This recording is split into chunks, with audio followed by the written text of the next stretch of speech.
नमस्कार साथियों, एक बार फिर से आप सबका न्यू लाइट विद दीपक में बहुत बहुत स्वागत है। आज कानून का एक टॉपिक लेकर आए हैं। बहुत छोटा सा टॉपिक है। इसका नाम है कि लीगल रूप में कोई भी महिला कब गर्भपात करा सकती है, यानी अनचाहा गर्भ अगर है तो उसका एबॉर्शन कब करवा सकती है लीगल रूप में।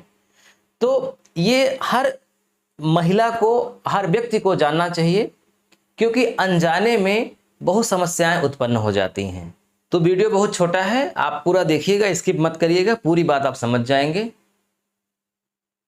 Medical termination of pregnancy act 1971, गर्भ का चिकित्सकीय समापन अधिनियम 1971, ये 1971 में एक अधिनियम बनाया गया था।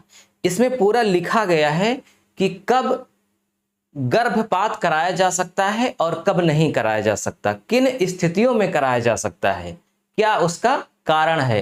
तो ये सब हम इसमें समझेंगे। तो इसमें 1971 में तो ये नियम बनाया गया, एक अधिनियम बनाया गया, लेकिन इसमें सन 2002 में कुछ संशोधन भी हुआ। तो 1971 प्लस 2002 संशोधन सहित आज वर्तमान में जो स्थितियां हैं वो आप समझेंगे।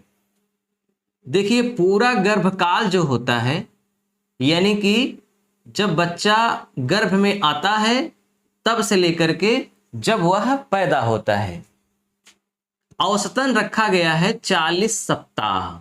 यानी कि 40 सप्ताह में बच्चा पेट के अंदर यानी गर्भ के अंदर पूरी तरह से विकसित हो जाता है। उसके बाद उस बच्चे का जन्म होता है। देखिए, 1971 में जब ये कानून बना था तब सीधा सीधा इसमें ये लिखा गया था कि परीक्षण ही नहीं होगा, यानी कि लिंग का परीक्षण ही नहीं होगा। पेट में बच्चा पल रहा है तो उसका ये परीक्षण नहीं होगा कि मतलब वो लड़का है कि लड़की है। हालांकि ये अब भी है, परीक्षण नहीं हो सकता, और जो करवाता है इसकी सजा भी होती है। इसका आशय यही है कि लोग बेटों की चाह में बेटियों की भ्रूण के अंदर ही हत्या कर देते थे, इसलिए पूरी तरह से रोक किया गया था कि परीक्षण ही नहीं होगा। तो अब 2002 में जो मतलब संशोधन किया गया उसके तहत परीक्षण तो होगा, लेकिन ये नहीं परीक्षण होगा, ये नहीं बताया जाएगा कि पेट के अंदर लड़का है या फिर लड़की है। केवल ये परीक्षण होगा कि वह जो बच्चा है वह स्वस्थ है कि अस्वस्थ है, कितने समय के बाद पैदा होगा और कितना समय हो गया है, उसका वजन कितना है, ये सब यानी बच्चे की स्थिति के बारे में पता चलता है कि वो कितना स्वस्थ है और कितना वो अस्वस्थ है। तो गर्भपात कराने के दो प्रावधान यहाँ पे बताए गए हैं। कंडीशन क्या है अभी हम आपको बताते हैं, पहले समझिए। पहली बात बताई गई है कि 12 सप्ताह से अगर कम समय का है, यानी अधिकतम गर्भवती हुए महिला को 12 सप्ताह हुआ है, 12 सप्ताह बीता नहीं है, उसके अंदर ही परीक्षण हुआ और पता चला कि कुछ दिक्कतें हैं। दिक्कतें क्या क्या हैं अभी हम आगे लिखेंगे। यानी ऐसी नौबत आ गई कि बच्चे का गर्भपात कराया जाना चाहिए। तो अगर 12 सप्ताह तक का ही है तो इसके लिए सिर्फ एक डॉक्टर की सलाह की आवश्यकता है, सिर्फ एक डॉक्टर की सलाह, सरकारी डॉक्टर। अगर वह अनुमति देता है और वो कहता है कि हाँ ठीक है, एबॉर्शन हो सकता है दवा के माध्यम से या जैसे भी, तो वो ठीक है। यानी इसके लिए एक डॉक्टर की अनुमति की आवश्यकता है। अगर 12 सप्ताह से अधिक बीत गया है और 20 सप्ताह के अंदर है तो यहां पर 2 डॉक्टर की सलाह की आवश्यकता है। इसके अलावा अगर वो महिला अपनी राय देने की स्थिति में नहीं है तो उसके गार्जियन से राय ली जाएगी और उसके गार्जियन से सिग्नेचर करवाया जाएगा, परमिशन ली जाएगी। अब इसके लिए एक स्थान निर्धारित किया जाएगा। वो स्थान क्या होगा? तो सिर्फ सरकारी अस्पताल ही वो स्थान होगा, या फिर जो चिकित्सा अधिकारी होता है, मुख्य चिकित्सा अधिकारी, वो अगर कोई स्थान निश्चित करे, एक टीम बनाए, तो वो दूसरा स्थान भी हो सकता है। जो डॉक्टर एबॉर्शन करेगा वह डॉक्टर प्रसूति विशेषज्ञ होना चाहिए और 3 वर्ष का अनुभव होना चाहिए। ये सब कुछ देखा जाएगा, उसके बाद एबॉर्शन हो सकता है। और 20 सप्ताह के बाद किसी स्थिति में एबॉर्शन करवाने की अनुमति नहीं है। इसके बाद फिर अगर ऐसी जरूरत पड़ती है तो फिर कोर्ट अगर आदेश करता है तब उसके बाद देखा जाएगा। अब देखिए ये स्थितियां कब पैदा हो सकती, बताया गया है असामान्य परिस्थिति। असामान्य परिस्थिति का मतलब होता है कि ये जरूरी हो कि एबॉर्शन करवाया ही जाना चाहिए।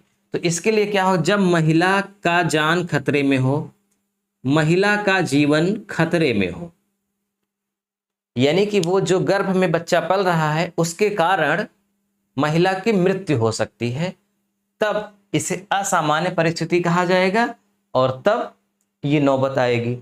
इसके अलावा महिला मानसिक रूप से कष्ट में हो या बच्चा विकलांग हो या फिर गंभीर रोगी हो, ये 3 असामान्य परिस्थितियां हैं। अगर गर्भवती होने के बाद महिला का जीवन खतरे में है तब भी इसकी अनुमति मिल सकती है।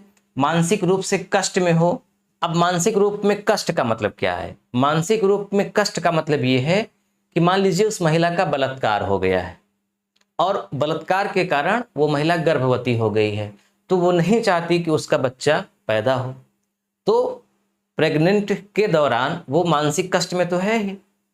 इसके अलावा वो महिला मान लीजिए कि नसबंदी करवाई थी, उसके बाद भी उसकी नसबंदी सफल नहीं हुई और वो गर्भवती हो गई, तब भी वो मानसिक कष्ट में है, तो इसके लिए भी अनुमति दी जा सकती है।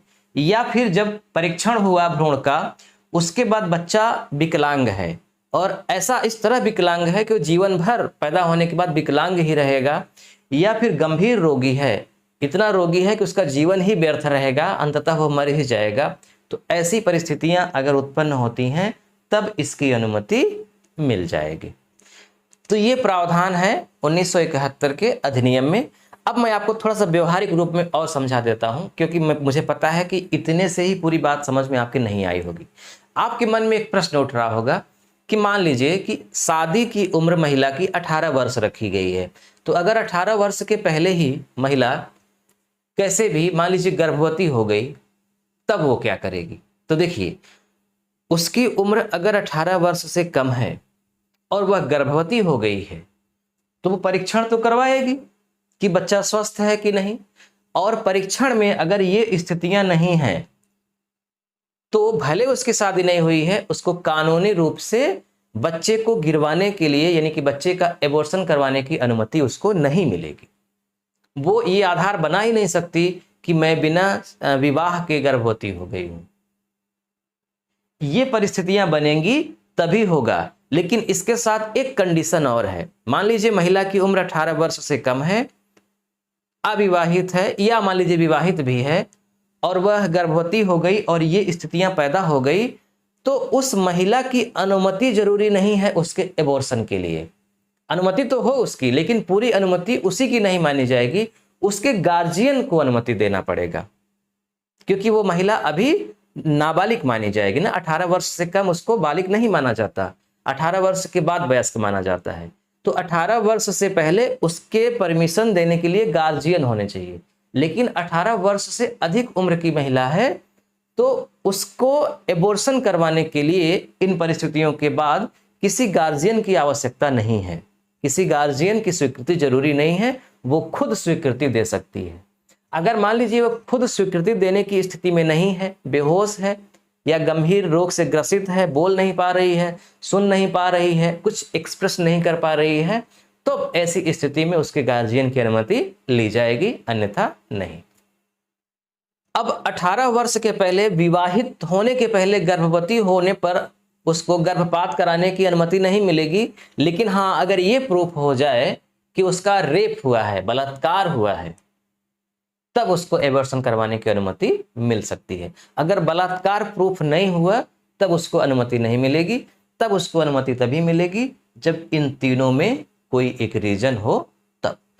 मुझे लगता है कि आज आप सबको जो ये छोटा सा कानून है लेकिन बहुत इंपॉर्टेंट कानून है, इसके बारे में आपको समझ में आ गया होगा। मिलते हैं नेक्स्ट वीडियो में, तब तक के लिए नमस्कार।